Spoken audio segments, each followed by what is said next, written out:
그러면 흔히 제가 이 등신불 이야기를 장법사 관계를 이야기를 하면 우리나라 스님들은 그런 분이 없었느냐 꼭 그렇게 비교를 합니다. 이 세상에 제일 좋지 않은 것은 비교하는 버릇입니다.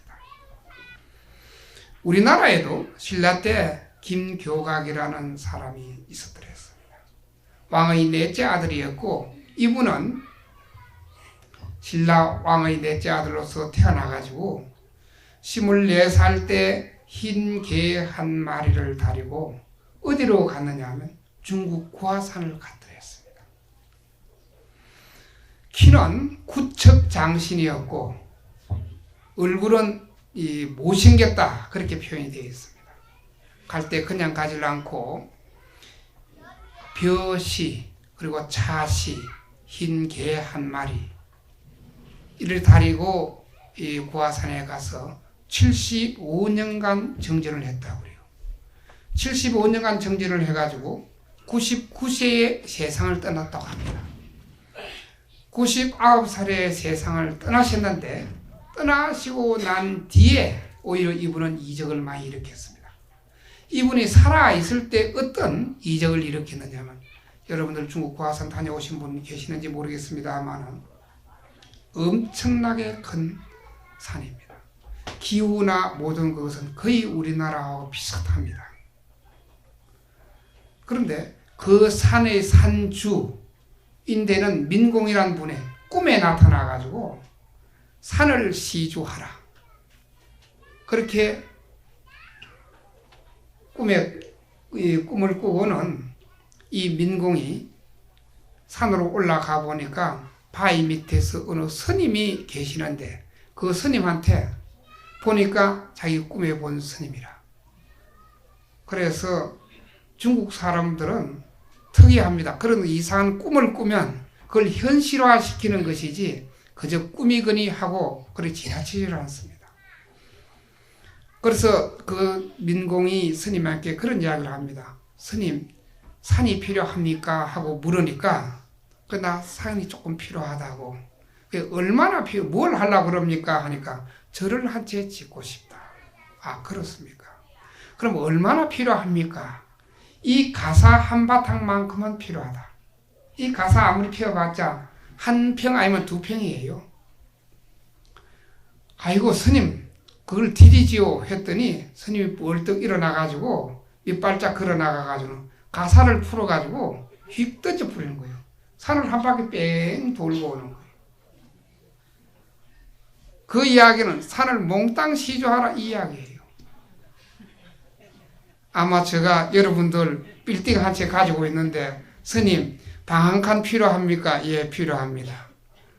그럼 그 방 한 칸 제가 드리죠. 그래, 제가 앉을 방을 하나 내가 청량을 할게요. 하고는 가사를 풀어가지고 빌딩 한 바퀴 돌리고 나면 여러분들 저한테 빌딩 하나 시주하시겠어요? 그래서 민공은 그런 자기가 가지고 있는 구화산을 스님에게 시주하기로 작정을 합니다. 그때 민공이 스님에게 그런 이야기를 합니다. 나의 아들 가운데 미혹한 사람이 하나 있다. 이 아들을 스님에게 시봉으로 보낼 테니까 또 나도 스님 옆에 살고 싶다. 이것만 거둬주면 좋겠다. 구화산이라는 엄청난 큰 산을 가진 이 민공 정말 거부장자였더랬습니다. 그 거부장자가 세상의 모든 것 다 버리고 재산도 스님에게 주어버리고 스님 옆에서 초건 목표로 살겠다는 생각 역시 선근이 있기 때문에 복을 지을 사람이기 때문에 공덕을 닦을 사람이기 때문에 그런 인연이 이루어지는 겁니다. 그렇지 않으면 정말 몇천 카레트의 다이아몬드를 선물하더라도 그 돌멩이 나는 필요 없다 하고 고개를 설레설레 흔들 거예요. 그래서 그때 김교각 지장 스님은 그 산을 받아들여서 화성사란 절을 이룹니다. 그런데 이 스님이 99살 돼가지고 세상을 떠납니다. 떠나고 난 뒤에 우리나라 같으면 이 화장을 해서 없앱니다만 매장을 해가지고 앞 능선에다가 매장을 합니다. 돌아가시고 난 뒤에 20년 만에 그 스님의 시신 매장한 곳에서 방광, 삐틀 냅니다. 여러분들 그 법당에 가서 태화 뒤에 보면 5가지 부처님 그려놓고 그 뒤에 보면 둥그런 원상이 있고 5가지 색깔이 있을 겁니다. 이것을 오로라 또는 빛, 방광이라고 합니다. 부처님은 설법하시기 전에 이 방광부터 먼저 합니다. 그런데 스님의 무덤에서 그런 신기로운 빛이 나기 때문에 그 언덕을 신광영, 신기로울 신자 빛광자, 매영자에서 신광영이라고 이름을 붙였더랬습니다. 하도 이상스러운 밝은 빛이 일어나기 때문에 다시 그 무덤을 파보니까 스님이 그대로 계신 거예요. 지금까지도 전해지고 있습니다. 육신불로서 지금까지도. 그런데 그때 당시에 어떤 황제가 그 이야기를 전해 듣고 자기도 그곳에 가서 한번 친견을 하고 싶다. 그런 기특한 생각을 내더랬습니다. 그런데 한번 가려고 생각하니까 구화산이 너무나 멀어서 남경에서 가더라도 장장 3시간 승용차로 달리더라도 그렇게 가야 하는 그런 길인데 황제가 그까지 나서버리면 오랫동안 자리를 비워놓으면 그 높은 자리는 호시탐탐 노리는 사람들이 많기 때문에 가서 친견하고 싶기는 하고 그러나 가고 나면 자기 자리가 또 들어올 것 같고 보통 1-2달은 자리를 비워야 하니까 그래서 고민하고 있는데 어느 신하가 그런 이야기를 합니다. 황제폐하, 황제가 몸소 거기 가서 친견할 것이 아니라 그 시신을 모시고 오면 되지 않을 겁니까? 예나 지금이나 간사한 그런 신하들은 어디든지 있게 되어 있습니다. 그 간사한 신하의 이야기가 솔깃한 거예요. 어떻게 보면 참 머리가 잘 돌아가고 기특하고 영특한 그런 신하가 되겠습니다만 그래서 바로 황제의 의명으로 지장스님의 그 등신부를 모시고 오게 합니다. 산중 스님들이 얼마나 괴로움을 겪었겠어요. 그래서 그를 모시고 왔습니다. 어디까지 왔느냐면 어전까지. 그래서 황제는 기쁜 마음으로 즐거운 마음으로 내가 그 구화산까지 가지 않고 안전자리에서 친견할 수 있다. 참 나의 홍복이다 생각하고 그야말로 이관을 정대하고 문을 나서는 순간 그야말로 그 맑은 황실 안에 갑자기 바람이 불더니 그야말로 두 코를 열어놓을 수 없을 정도로 송장 섞는 냄새가 나더라고요. 도저히 못 견뎌가지고 그래서 안절부절을 하고 있을 때 간신배만 있는 것이 아니고 또 충신도 있게 되어 있습니다. 어느 충신이 나서서 하시는 말씀이 황제폐하. 이것은 황제폐하가 처음 내었던 생각 그대로 몸소 구화산까지 가서 친견해야 할 사안이었는데 우리가 여기서 맞이해서 아마 이런 일이 벌어진 것 같습니다. 저희 생각 같아서는 황제폐하께서 지금 모욕제계하시고 참회를 하시면 그리고 바로 지장스님의 시신은 구화산으로 돌려보내는 것이 좋지 않겠습니까? 그런 이야기를 해드립니다. 그리고 나니까 이 황제도 그 막강한 권력을 가졌던 황제도 어쩔 수 없는 그 현실 앞에 코를 열어놓을 수 없을 정도의 송장 섞는 냄새 감당을 못하니까 그 충신의 이야기를 받아들이지 않을 수가 없었더랬습니다. 그래서 그 이야기를 듣고 참 모욕제계하고 참회를 했다 그래요. 그리고 돌려보내고 나니까 다시 깨끗한 공기가 일어나더랍니다. 그런데 그 구화산에는 그 절에 가서 법당에 친견하고 내려오면서 시주를 하지 않고 절에 내려온다. 집에 돌아오면 꿈에 부처님이 나타나가지고 너 왜 시주 안 하고 갔느냐. 그런 꿈을 꾸는 사람들이 한둘이가 아니에요. 그 우리나라 사람들 같으면 아마 많은 사람들이 아이고 뭐 그는 꿈이니까 이렇게 넘어갈 일인데 그러지 않고 다음날 그 먼 길을 걸어가서 다시 한 푼 시주하고 돌아옵니다. 물론 우리 신도님들도 가끔 보면 스님이 시주하라 그러더라 해가지고 저한테 봉투를 갖다 주는 분들이 있는데 저는 절대로 그 꿈에 나타나가지고 그렇게 할 수 있는 능력은 없는 사람이에요. 분명히 제가 말씀드립니다. 가끔 그런 봉투를 받습니다. 저도.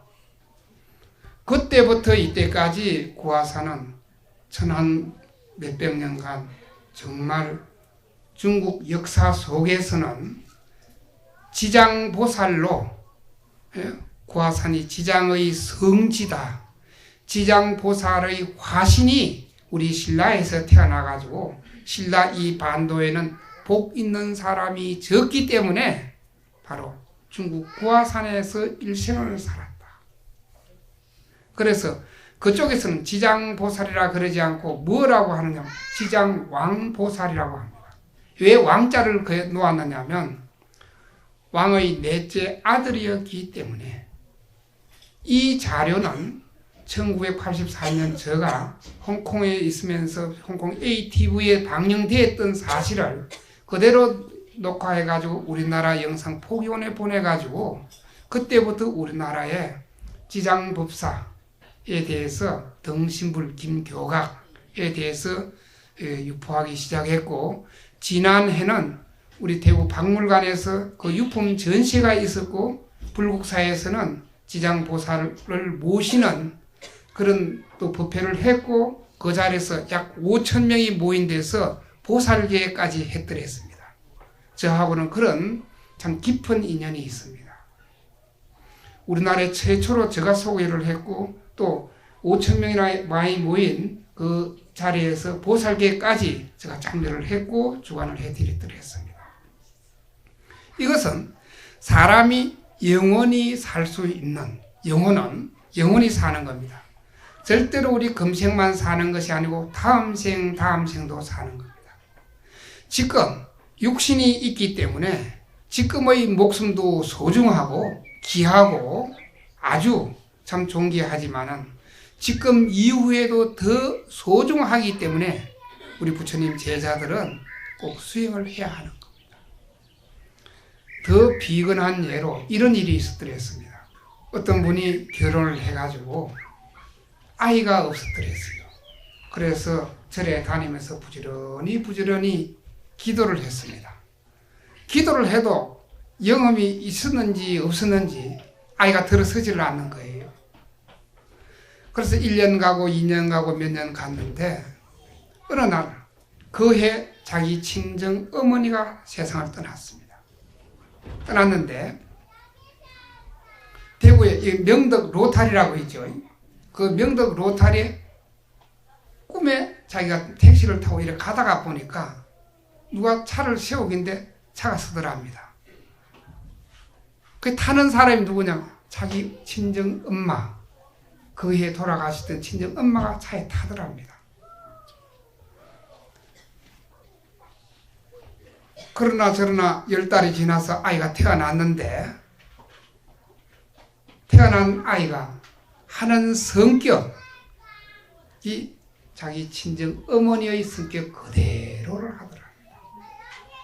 금생에 자기를 낳아준 어머니가 돌아가셔서 자기 딸로 환생을 한 겁니다. 스님 요즘 같은 과학시대에 그 꿈 하나 가지고 어떻게 그것을 입증을 할 수 있겠습니까? 이렇게 이야기를 할지 모르겠습니다만은 림포체로 증명될 때 다라이라마가 어떻게 시험을 하느냐 하면 림포체가 평소에 가지고 있었던 염주, 경전, 또 모자, 모든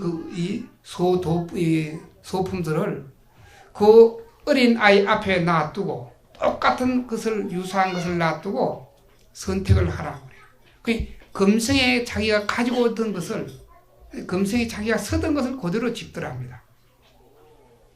그대로 자기 것 자기가 찾아 쓰는 겁니다. 그런데 그렇게 윤회 전생하시는 분들 보면 그 성격은 거의 변하지를 않습니다. 참 묘합니다.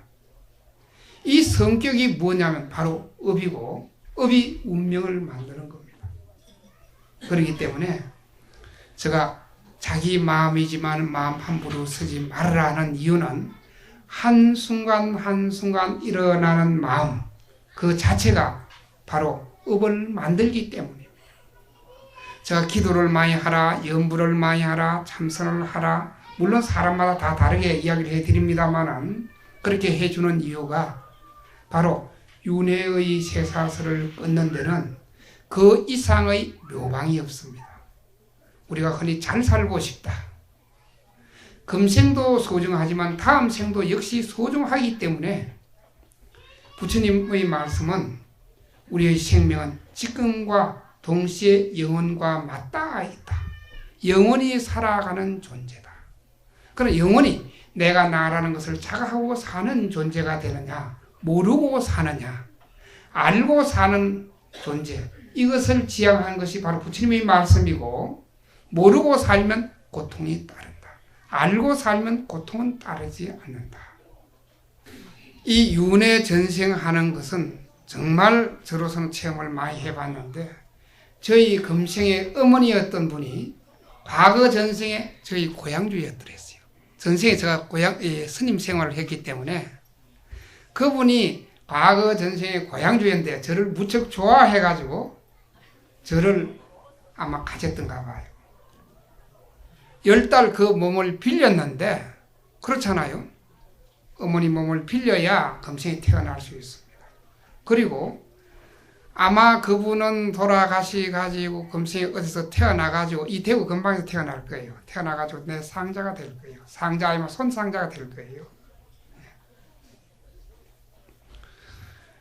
또 한 분은 제가 인도에서 부다가야라는 곳에서 지금 송강사 방장스님으로 계시는 보성 스님을 모시고 부다가에서 3, 7일 기도를 할 때입니다. 그날 새벽에 일어나서 참 이상한 꿈을 꿨다 하는 생각을 했더랬습니다. 왜 그러냐? 어린 소녀 아이가 자꾸 이 오른쪽으로 가슴을 파고들어요. 그래서 나도 모르게 자꾸 이렇게 비꼈어요. 조금 이렇게 안아줘도 될 건데 안아주진 않고 나도 몰래 자꾸 소녀 아이가 자꾸 이렇게 하니까 한참을 하더니 아주 부끄럽고 수줍어하는 그거로 제가 누구예요 하고 이름을 대더라고요. 분명하게. 그래서 깨서 가만히 생각해 보니까 어려서 6살인가 5살 때 죽은 내 친동생 그 이름을 대더라고.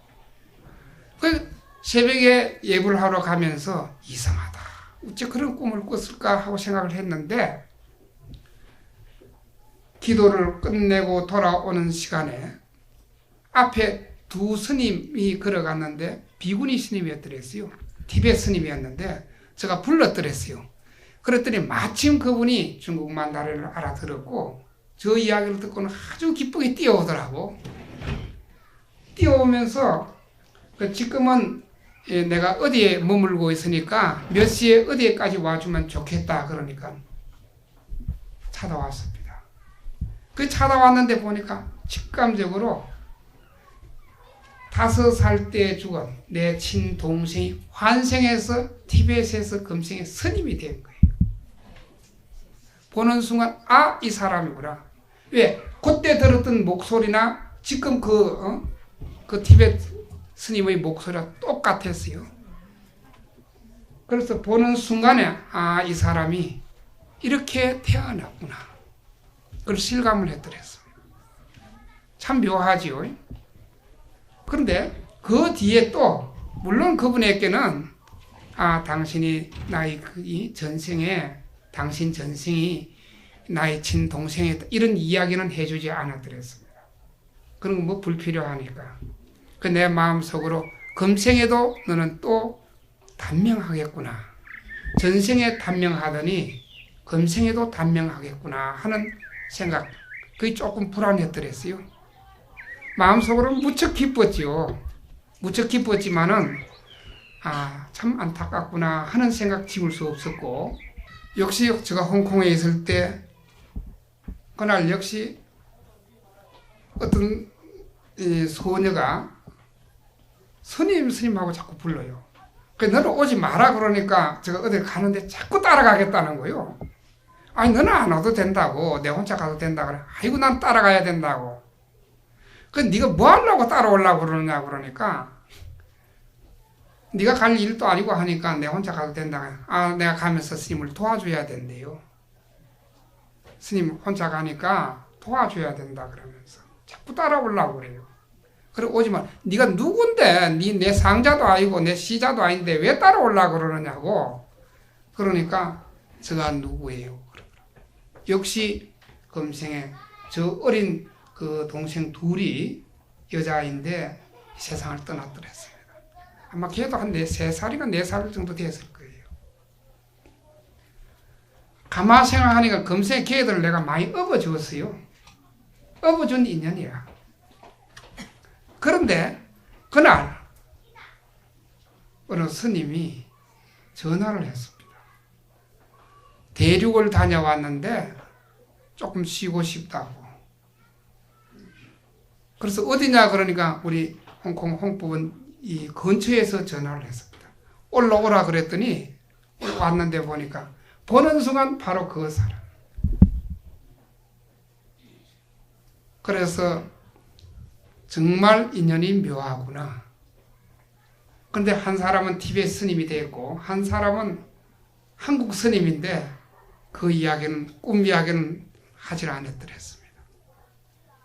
왜 안 했느냐?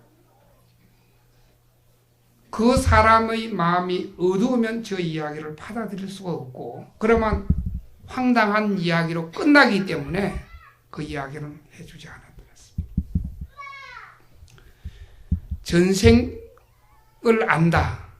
자기 전생을 알고 싶어하는 사람들이 참 많이 있습니다. 요즘 흔히 체면 또는 다른 정신요법 이래가지고 아시는 분도 있기는 합니다만은 수행을 조금만 하다 보면 자기 스스로의 전생관계 또 인연관계 선연이건 악연이건 그 인연관계는 알 수 있습니다. 제가 여러분들한테 자주 기도를 많이 해보라. 집에서도 하라. 또 열심히 하라.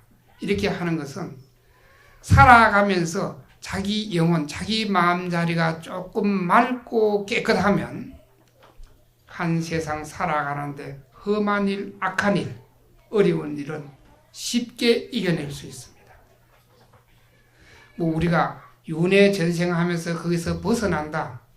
이렇게까지 큰 기대는 하지 않는다 손 치더라도 한 세상 살아가면서 그렇게 큰 곤욕 이런 것은 벗어나가면서 살아야 금생에 잘 살아야 다음 생에도 행복해지는 겁니다. 금생에 불행해지고 다음 생에 잘 산다. 이것은 말 자체가 성립될 수도 없고 이론 자체도 될 수가 없는 겁니다. 그 금생에 잘 사는 일, 지금 이후로 잘 사는 방법은 제일 좋은 방법이 바로 염불하는 방법밖에 없습니다.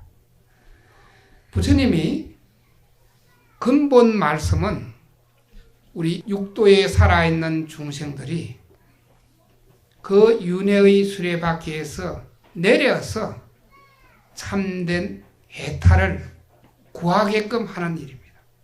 부처님이 일생 말씀하셨던 팔만장경 그 모든 말씀은 우리 마음자리에 있는 때, 번뇌, 무명, 업보를 싣는 하나의 도구가 됩니다. 부처님 말씀 따라 수행만 하면 누구나 누구나 스스로 진리를 체득하고 육도에서 벗어나는 대해탈을 구할 수가 있는 겁니다. 그렇기 때문에 2500년 전에 살다 가신 그 부처님의 말씀을 오늘날에도 우리는 배우고 따르고 그 말씀 따라 실천 수행하는 겁니다. 부처님 제자라 그러면 꼭 실천해야 할 대목 가운데 하나가 바로 스스로 수행입니다.